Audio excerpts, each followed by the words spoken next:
临近岁末，中国的外交工作又进入了盘点期。本周举行的2021年国际形势与中国外交研讨会成为外界观察的窗口。在会上发言的国务委员兼外交部长王毅和中国前驻美大使崔天凯都在发言中重点谈及中美关系。而中国驻美大使秦刚周一也在接受美国多家主流媒体主编和资深记者联合采访时，谈及中美关系的方方面面，当中传递出什么信号？来看看报道。采访由彭博创新经济论坛举办，以炉边谈话形式用英文进行。秦刚就美国媒体提出的18个问题进行回应，包括中美关系、中美经贸合作、台湾问题、新疆问题、冬奥会记者签证等。秦刚表示，中美两国相互依存，利益交融。中美作为大国，肩负着维护世界和平、安全与繁荣的共同责任。两国领导人在视频会晤中都反对打新冷战，但美方的行动让我们感到冷战思维仍在美国作祟，这就是美方对华采取一系列行为的深层原因。中美之间的确存在竞争，但竞争不应是零和博弈，更不是你输我赢或我赢你输。竞争应该是公平和健康的。公平意味着双方都需要遵守公认的国际关系准则，而不是由一方定规矩让另一方来遵守。当前中美之间的竞争并不公平，美国正在以竞争为由遏制中国发展。就在本周，美国总统拜登将所谓维吾尔强迫劳动预防法案签署成法，进一步给中美关系制造了障碍。关于台湾问题，秦刚指出，我们认为预防危机比管控危机更重要。管控危机的最佳方式是防止和减少对华消极政策和行动，特别是不要在台湾问题上挑衅中国。台湾问题是可能使中美陷入冲突的主要潜在因素，美方必须非常谨慎地对待与台湾之间的接触，缓和紧张局势。和平或不打仗是中美之间的最大公约数，但双方都面临台独的可能性。在美方怂恿下，台独分裂势力正一步步朝其目标迈进。我们希望美方真正认识到台独是最大的威胁，美方应回到切实遵守一个中国原则上来。秦刚表示，如果中美都不想打仗，就要共同反对和遏制台独，给和平一个机会，让和平胜出。深圳卫视注意到秦刚的这番表述有极强的针对性，在现实中，美方一方面将破坏台海稳定的责任妄自推卸给中国大陆一方，但另一方面又加紧军事介入台海的步伐，不仅和岛内民进党当局加大勾连力度。本周，日媒还曝光了美日已制定设想台湾发生紧急事态时的联合作战计划草案，美国五角大楼对此予以默认。包括在台湾问题上，这个对华遏制和威慑的行动甚至有所升级。那在这样的情况之下，这个不管是这个一年到头，还是拜登政府多少时候非常有必要向美国指出中国政府的立场同时再一次也可以是不厌其烦的伸缩中国政府希望中美关系朝怎样正确的方向前行。在回答就任5个多月来有什么感到意外的问题时，秦刚表示，这里中国因素无处不在，每个人都在谈论中国。其实许多人并不懂中国，不懂中文，也不了解中国的历史文化和人民，不过都表现得像中国问题专家，比我还懂中国。对中国的错误认知、虚假信息和谣言很多，这令他感到吃惊。不过，值得关注的是，谈话前双方就已商定全部内容可供报道，但直到周末，没有一家美媒发出报道。如果不是中国驻美使馆在官网将主要内容翻译成中文并发布，这次采访活动可能就成为过眼云烟。在当下中美关系仍处在低谷，需要加大沟通交流，扭转美国国内对华错误认知的背景下，美媒这样的操作实在令人疑惑。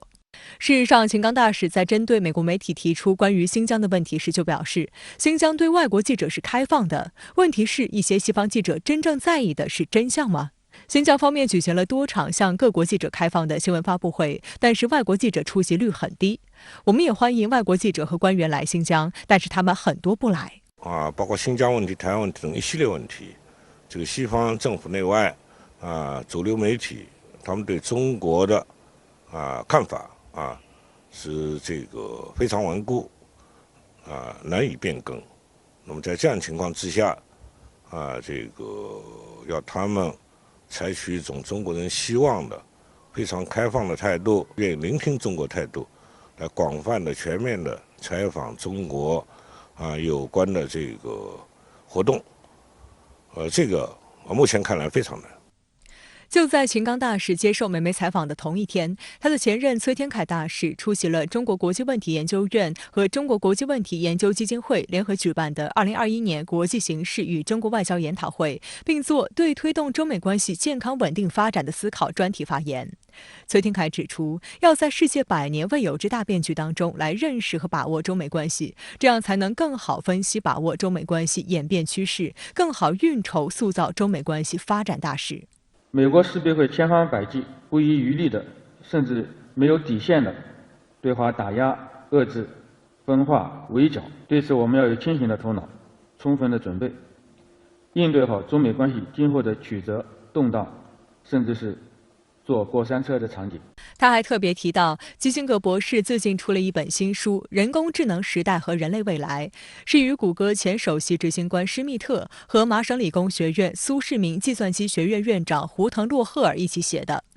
基辛格博士曾对崔大使说过，同样是研究人工智能，搞技术的人关心的是应用，他关心的是影响。所以背景和经历很不相同的3个人共同写了这样一本书，去分析人工智能时代及对人类未来的影响。这反映了他们对新事物的高度敏感。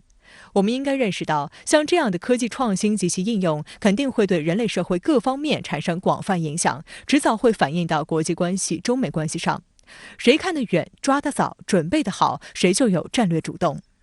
崔天凯还引用习近平总书记所指出的，我们讲的斗争不是为了斗争而斗争，也不是为了一己私利而斗争，而是为了实现人民对美好生活的向往，实现中华民族伟大复兴，知重负重，苦干实干，攻坚克难。崔天凯表示，既然斗争的目的是为了维护人民利益和战略全局，那么在斗争过程中就应该尽一切可能减少涉及利益和全局的代价和影响。原则上，不打无准备之仗，不打无把握之仗，不打赌气仗，不打消耗战。人民的每一点利益都来之不易，我们绝不能让任何人掠夺，也绝不能因为我们自己的大意、懈怠和无能，使之遭受损失。中国人民大学教授石英红对深圳卫视记者表示，崔天凯大使的发言是从他多年驻美工作的实践中得出的宝贵经验，说明当前中美关系还未出现根本性逆转的可能。这就需要我们在拿出斗争精神和做好斗争准备的同时，注意斗争的方法和策略，保持战略定力，尽可能形塑中美这一世界最复杂和最重要的双边关系，朝着积极方向发展。明年中美关系可能有的假设的最好情况，不过是中美的对立没有显著的这个升级，能够维持一个低水平这个高度紧张情况下不升级的状况，但这是最好的相反，我个人猜测，更多的可能性是中美关系的状况还会比目前变得更糟糕一些。相关话题来连线特约评论员吴卫。吴先生您好，2021年即将画上句号，您是如何来看中美关系这一全球最重要双边关系的年度成绩单？对于2022年，你又是如何前瞻呢？回望2021年的中美关系，以我个人的观察来看呢，双边关系的预期管理应该是贯穿始终的。国内各界渐渐形成共识，那就是特朗普在担任美国总统的4年里对中美关系带来了结构性的冲击。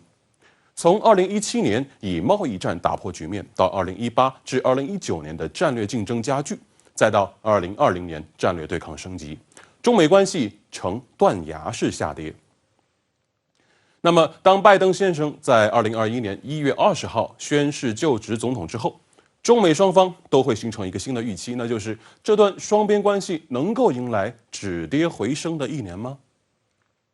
？2021年过去了，若将这个问题抛给双方的国民，回答会是纷繁各异的。但共同点是，大家的心情都很复杂。从现象上看，拜登执政这一年，对华各领域制裁不减反增，美军海空力量在中国周边敏感区域游走的频率不减反增，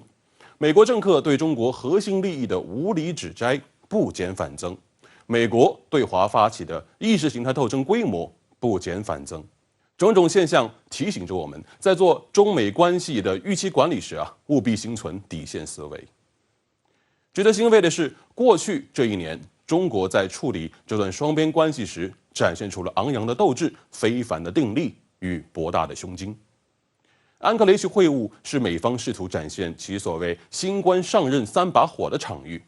我们用一句“你们没有资格在中国面前以实力的地位出发同中国谈话”，告诫美国同行，中国人民不吃这一套。天津会晤，中方主动亮出3条底线与2份清单，用十分直白的清单制给中美关系的正常化提供了清晰的路线图。到了苏黎世会晤，中美高级别会谈的场面呢，就肉眼可见地和缓了许多。元首外交举旗定向。过去这1年，习主席与拜登总统之间的主要互动体现在1封贺电、2通电话以及1场视频会晤中。习主席提出了世纪之问，那就是中美关系不是一道是否搞好的选择题，而是一道如何搞好的必答题。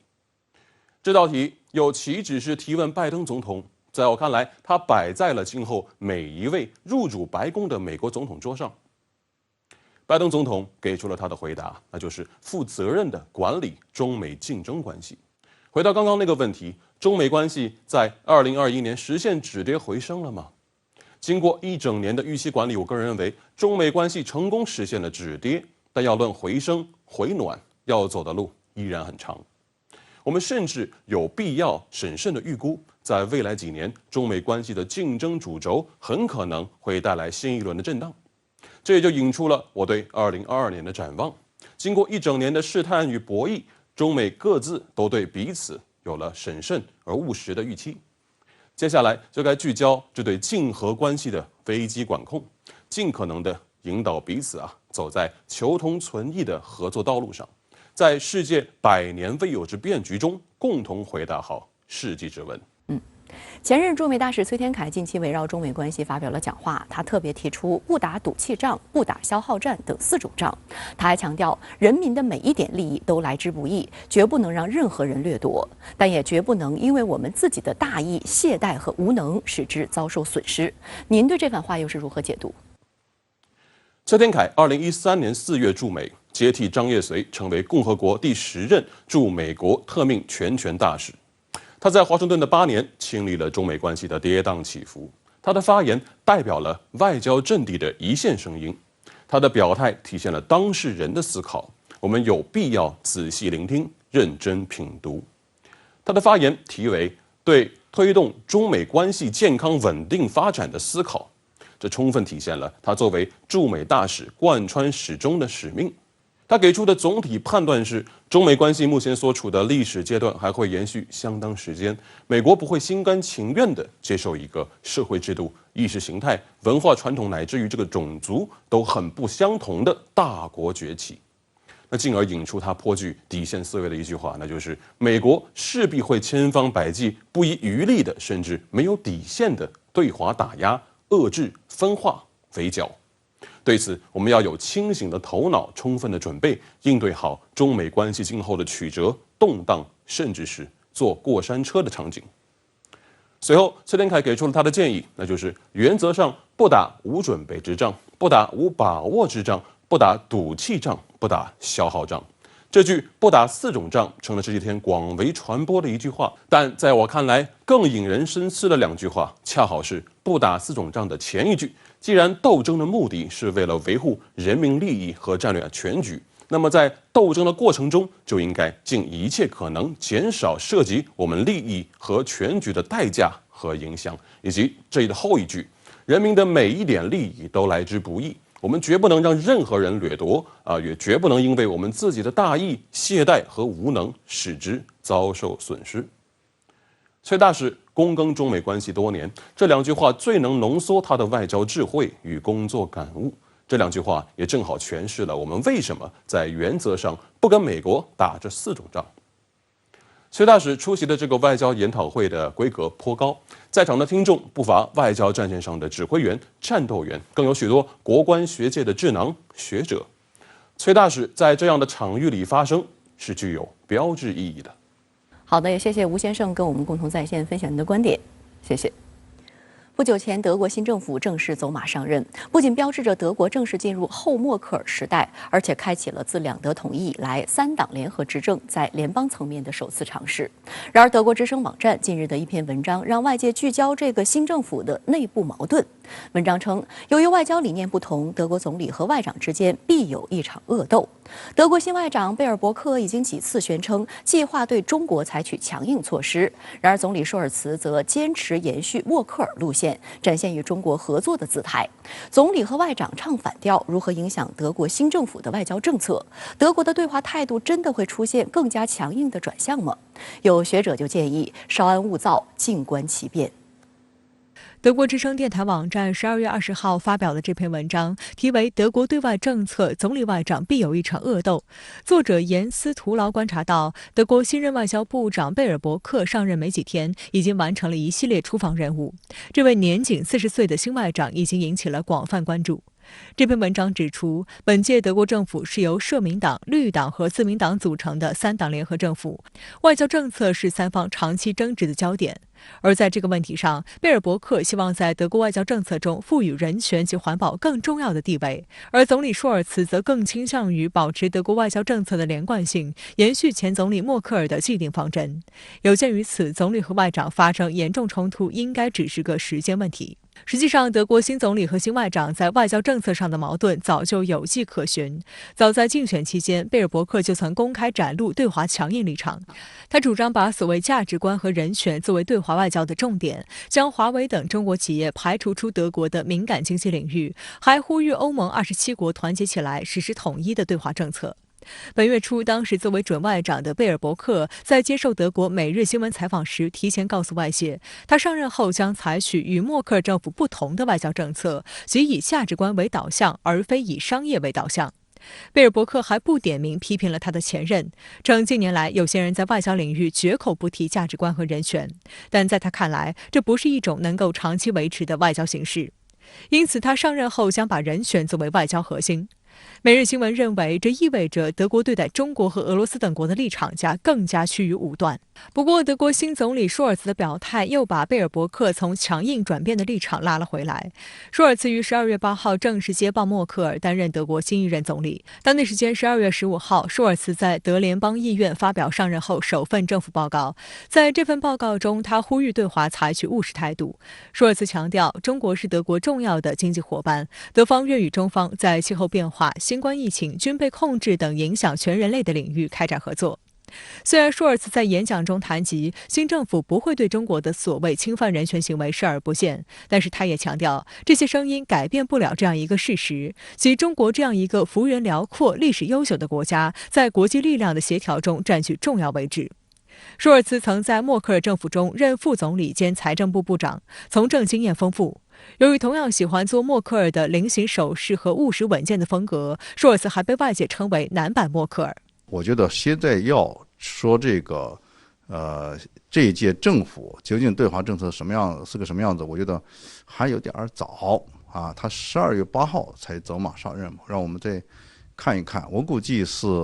要比默克尔时代这种意识形态色彩要浓厚一些啊，这个可能会有一些碰撞啊，但是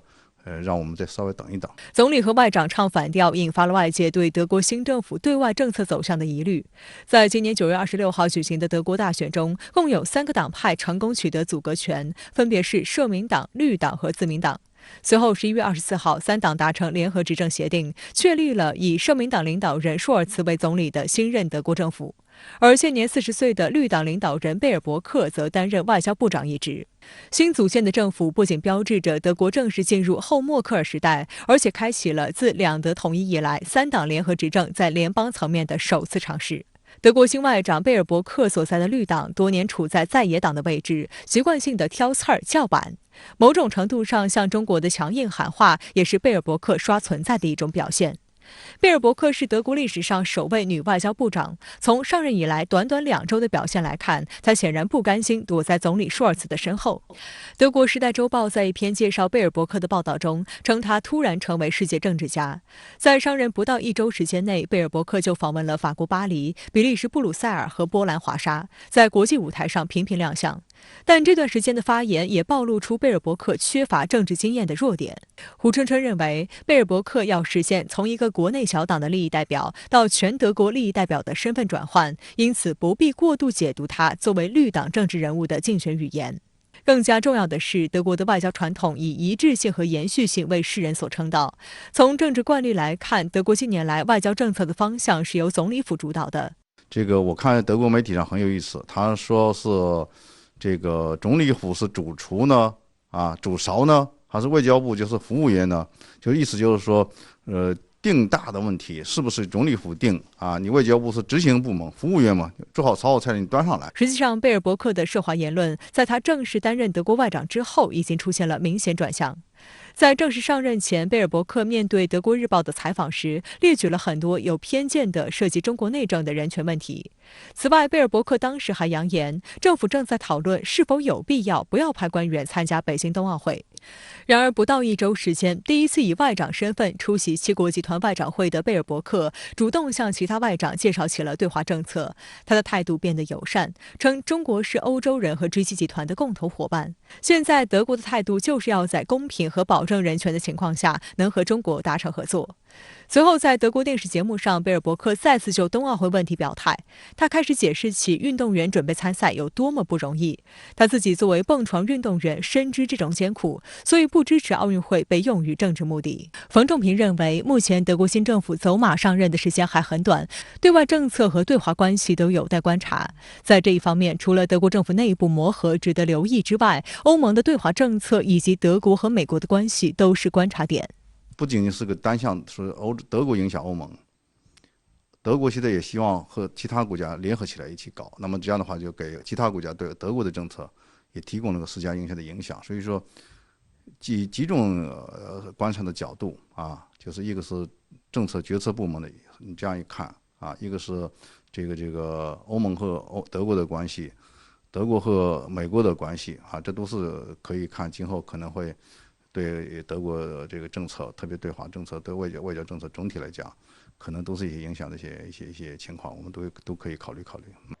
相关话题来连线特约评论员陈斌。陈先生您好。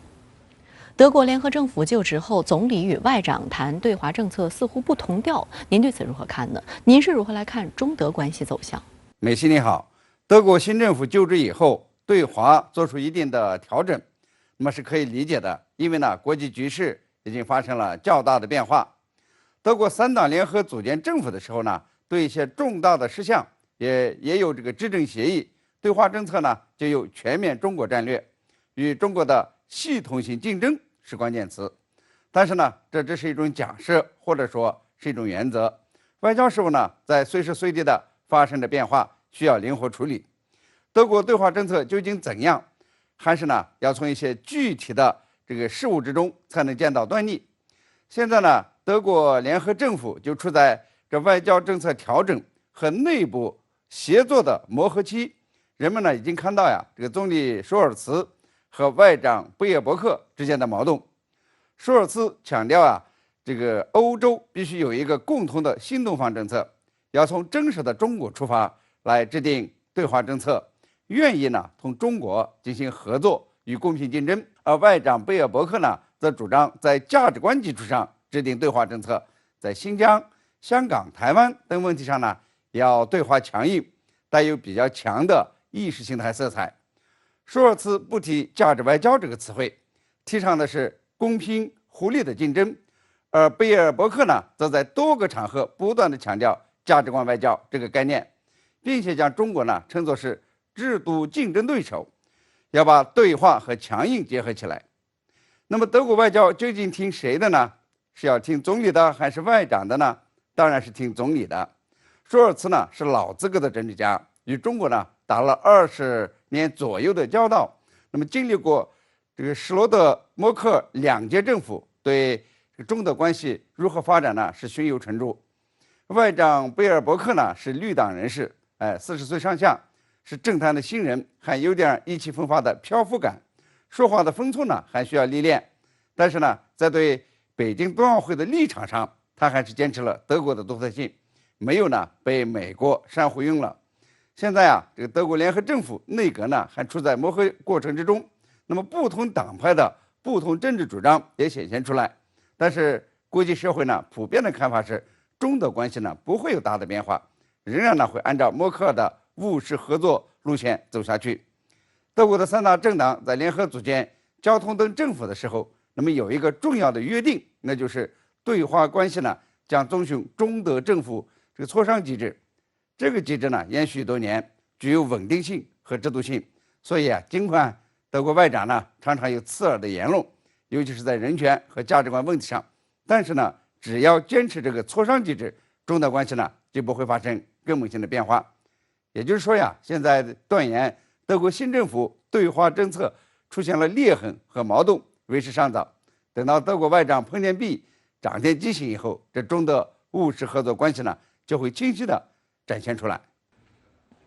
德国外长贝尔伯克上任才3周，就受到国内外的批评，认为他的绿色理想将把德国带上危险的错误道路。您是如何看？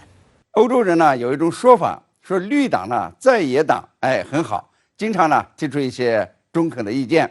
但是成了执政党就不怎么样，常常把一些不符合实际的想法变成政府政策，打破政治惯例，挺难缠的。你还别说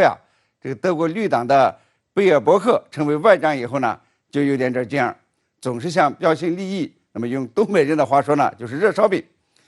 贝尔伯克呢，让人最反感的话就是他对外交的理解。一般的人们呢都说外交是内政的延伸，他的高论呢是外交就是世界内政。于是呢，国内外的外交和战略学者都认为这个太危险了。这个贝尔伯克呢，怀里揣着炸弹。内政用妥协的方式解决不了，那么接下来呢就是内战，而外交呢则是努力的超越意识形态分歧，努力的寻找共同点来加以合作，避免战争，维护世界和平。贝尔伯克的外交观呢，导致他在上任3周以后就频频的犯错误，那么更像是这个美国前总统小布什的非自愿继承人。坚持基于价值的这个外交政策呢，必然是对话和强硬相辅相成。对话不成了，那么接着呢就是强硬的对抗，甚至战争。他呢为了批评中国的人权问题，竟然主张呢要干涉中国内政，包括抵制来自中国新疆的产品。他面对俄乌边境战争的危险，不是设法去拆除导火线，而是在煽风点火。他呢宁愿听这个美国的话，也不听本国总理的劝解，说俄罗斯到德国的这个天然气管道北溪2号不符合欧洲能源法，暂时不会批准，以这个逼使呢俄罗斯对乌克兰让步。那么德国总理舒尔茨呢对此这个计策是不以为然，而绿党呢则是希望借助北溪2号事件来提升其在执政联盟中的地位。你把这个德俄关系搞砸，那么对德国有什么好处呢？让德国和欧洲人呢在凛冬季节支付更高的取暖费。从这些事情中呢，你可以看到这个德国绿党领袖外交部长贝尔伯克的不成熟轻率。那么最核心的问题呢，就是价值观外交呢本来就是美国、日本等等呢这个抛出的幌子，是为了拉帮结派。贝尔伯克居然呢照单全收，有意放大。当今世界呢已不再是美西方所主导的多极化的格局要求各国呢彼此的尊重、务实合作。那么价值观外交和人权外交的虚伪呢，也早就是暴露无遗，也没有多大的空间可玩。严谨务实的德国，怎么会出现这样一个为旧世界谋划政治的外长呢？所以这个西方这个外交观察家呢，给贝尔伯克上任3周以后的评价是，他领先德国外交存在不可估量的风险。那么给他的忠告呢是，要想成点什么事儿，绿党首先呢要战胜自我。贝尔伯克呢别总是大声的宣言，而应该呢像默克尔一样认真的研究每一件外交事务的复杂性，并且给出符合实际的解决方案。这外交官的秉性呢可不是好运斗狠。好的，也谢谢陈先生跟我们共同在线分享您的观点。再把目光转向英国，疫情肆虐之际，日子不好过的还有另外一个特殊群体，那就是自今年1月以来持英国国民海外护照移居英国的香港人，其中有不少是在修例风波当中劣迹斑斑的乱港分子。近日，香港大公文汇网发布了一则视频，呈现了由英国媒体拍摄记录下的这一群体的现状。镜头中显示，许多乱港分子抱着对美好生活的憧憬移民英国，却发现那只不过是自己的幻想。他们找不到工作，租不到房子，甚至到了露宿街头的地步。他们还向镜头卖惨，称是英国政府背叛了我们。I'm struggling to about where I'm going to sleep tonight, where I'm going to be, or end up to be tomorrow. I've lost hope. 镜头中的男子是一个化名为 Enoch 的乱港分子，他曾于2019年在英国驻香港总领馆前挥舞英国国旗，声称要英国政府放宽 BNO 移民限制。2021年1月，得知英国要推进 BNO 移居计划后，他便兴冲冲收拾行李离开香港奔赴英国。然而到现在为止，工作没找到不说，他自己的1万英镑约8.5万人民币积蓄也消耗殆尽。在这条时长约2分钟的视频里，还有不少港人对着镜头诉苦，称移民后的生活与其想象中的美好大相径庭，甚至连生存下去都是问题。据悉，该视频的主要内容源自英国天空新闻半个月前的一则报道。深圳卫视记者注意到，过去数月内，包括天空新闻在内的许多英国媒体都曾持续关注移英港人在当地的状况。今年1月起，英国政府调整后的 BNO 护照及签证政策正式生效，吸引一批港人移居。与此同时，中方也已于今年1月31号起不再承认 BNO 护照效力。然而，据报道，由于大部分移英港人都没有在英国学习工作经历，英国雇主普遍都不会予以雇佣，即便能找到工作，也大多是低薪、低技术含量的临时工种。此外，由于缺乏信用记录，许多英国房东不愿将房子租给这些港人，或者直接以苛刻的租赁条件变相拒绝。再加上当地居民将这一群体视作资源争夺对象等因素，部分移民港人已在物质和精神上消耗殆尽，有的甚至到了露宿街头的地步。当下正值西方传统节日，但该群体中的许多人都无法感受到节日的温暖气氛。它受反中乱港的影响非常大，甚至很大一部分人都是反中乱港的冲锋者。无论是从政治立场、价值取向上，还是在衣食住行上，其实他都没有办法得到一个很好的安置。其实最终也就成了殖民主义一方的炮灰。实际上，今年以来已有大量持 BNO 前往英国的港人在社交媒体上发帖诉苦，如在入境时就被贴上了难民标签，申请过渡准许证时就会被盖上禁止在英国就业的章，不允许向英国申请公共基金来补贴生计，疫情之下还得自付医疗费，真是有穷途末路之感。针对部分港人在英国的遭遇，不少网友都在社交媒体上表达了自己的看法，称在自己土生土长的地方都可以从事破坏行动，歧视自己国家的人，别人又怎么会接受你们？香港有祖国撑腰，本是块福地，但偏偏有人身在福中不知福，要去外国做2等难民，不值得可怜。香港光头警长刘泽基则认为，希望今天有人看得到真相，希望有些人早点清醒。事实上，许多移英港人已经意识到自己被骗了。在天空新闻的采访中，当被问及对英国政府的看法时，有人对镜头称是英国政府背叛了我们。What do you feel towards the British government? It's like a betrayal. 早在今年6月，英国首相约翰逊和时任外交大臣拉布便多次就 BNO 问题公开表示，英国愿意向香港人民伸出有益、支持和忠诚的手。约翰逊还强调，将保证相关港人在英国工作的权利。按照早前规定， BNO 护照持有者可以免签证进入英国并居留半年。香港国安法落地后，英国政府宣布将 BNO 护照持有者在英居留时间延长至12个月，并允许续签。分析认为， BNO 持有人的移民政策几经修改，足以看出英国在不断把自己的利益最大化。例如，要求移民需以家庭为单位同时入境，这就意味着只有高收入人群才能全家移民成功。英国则可借机吸纳有才又有钱的港人移居，让其为疫情后的英国经济重建做贡献。实际上，香港特区政府早就提醒过港人，天下没有免费的午餐。英国以提供庇护为由攻击香港国安法，采取放宽 BNO 持有人入籍的政策，纯属政治操作。持有者一不小心就会掉入陷阱，不能轻易上当。然而，还是有人一意孤行，以身涉险。我们更多的人要保持清醒的是，英国的 BM 政策一开始，它的背景就是针对效忠英国的海外人士，只要你对殖民主义抱有幻想，那么你就可以有一个通道。其实也是为他继续延续他的殖民主义打开了一个缺口和途径。他大量的遗留下一些问题，有待于你在他退出之后继续纠缠不清。而香港问题正是这一组合拳的一个后遗症的结果，所以也希望更多的港人能够认清这一现实。天空新闻的报道还指出，随着大量外来人口涌入，当地公共资源分配受到冲击，社会冲突及种族矛盾的风险也随之增加。网络上已经有不少英国民众鼓噪说，不要再让更多人进来了，是时候照顾好我们英国自己的人了。更有网友直言，我不明白为什么每个人似乎都相信英国是他们所有问题的解决方案。也许那些用虚假承诺吸引你到这里来的人，只是为了钱。 For the new arrival, come here.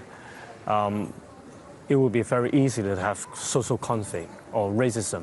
Maybe people will see them as enemy or, competitor. There have been online messages through various social media calling for people not to employ Hong Kong. 数据显示，受到新冠疫情、全球供应链混乱、国内劳动力短缺等因素的影响，今年以来，英国经历了多年未见的大幅通胀。如今，英国家庭每周养家糊口的平均花费几乎翻了1倍。面对即将到来的2022年，英国各界对前景普遍不乐观。英伦银行预期，英国明年的通胀率将达到5%，食品、能源、住房等必需品将继续保持高位。那么在这种情况下，它的公共资源再继续被一部分移民英国的港人去分摊，又没有能够针对性的对英国的社会发展啊、经济提升增长啊做出贡献，那英国居民一定会提出抗议。其实移居英国的港人也应该有就此做好心理准备。为了让竹竹合并升格成功，民进党以逕付2读的方式强推所谓地方制度法修正案，遭到国民党、时代力量及民众的反对。分析认为，民进党打着整合岛内科技产业幌子强推竹竹合并，实际上是选举考量，试图在2022年底吞并蓝军铁票仓新竹县。为促成新竹县新竹市合并升格，民进党立法机构党团总召柯建铭提出所谓地方制度法修正草案。台湾立法机构周五将该案排入报告事项，甚至提出直接逕付2读，引发在野党集体反对。时代力量民代拉着坚决反对多数暴力红色布条在会场抗议。下午经协商后，民进党团让步撤回逕付2读提案。重新表决后，民进党以人数优势否决国民党的反对提案，并通过地方制度法修正案。台湾地方制度法规定，升格成所谓直属大都市，必须为人口聚居达125万人以上，且在政治、经济、文化及都会区发展有特殊需要之地区。新竹市县以新竹科学园而满足第2项条件，但新竹县市即使合并，也无法达到125万人口的要求。起初有人建议要加上苗栗，形成竹竹苗的格局，以满足125万人的要求。因为新竹科学园也与苗栗县关系密切，并建议新的都市定名为竹苗市，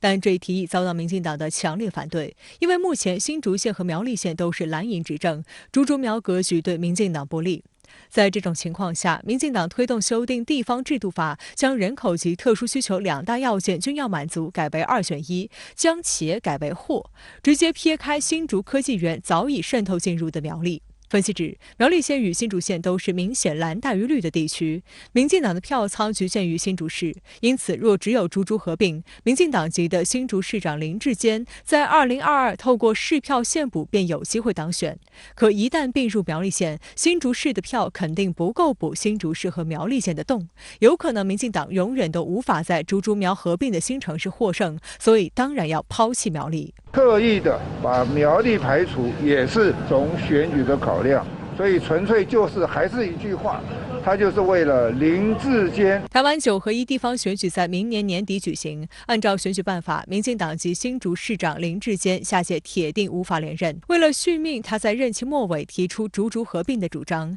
因为合并后的大新竹市是新的行政区，可以让林智坚的既有任期归零，重新获取参选资格。这一招陈菊也用过，他就利用高雄县市合并的机会，多做了一任市长。民进党他就是这个政治精算师，他们时刻在计算，在哪个角度找哪个切入点去扩大自己的这种权利，就是大新竹的升级、升格、合并就成为他一个切入点。对民进党来说，这一把的赌注不大，还极有可能趁机攻下国民党的铁票仓新竹县，绿化大新竹。因此，蔡英文号召全党力量都来支持竹合并，力挺林智坚。民进党此举也被批评为是因人设事，狼狈为奸。目前台湾有包括台北、高雄、新北、台中、台南、桃园等6大直属大都市，而新竹如果升格为直属大都市，不仅对民进党布局选举有利，统筹分配款也会从原来的92亿元新台币增加到257亿元新台币，简直就是清水变鸡汤，金钱诱惑力惊人。蔡英文政府赤裸裸的政治操弄，就连民进党及民代都看不下去。民进党籍台北市议员王世坚直言，这是权力的傲慢，呼吁掌权者莫过度膨胀。县市合并等于独放弃了苗栗县，那未来苗栗县怎么办？不应该抛弃任何一位同胞，不应该抛弃任何一个县市，这是权力的傲慢。针对民进党强行推动所谓地方制度法修正，民众党主席台北市长柯文哲就批蔡英文主政这么多年，该做的事不做，做的很多事一看就很明显是政治权谋。老鹰不是讲谦卑、谦卑再谦卑吗？可是今天看起来真的是傲慢、傲慢再傲慢。你看一公投一完，马上就退出这个竹合并，每一个政治动作都相当的热，相当的权谋。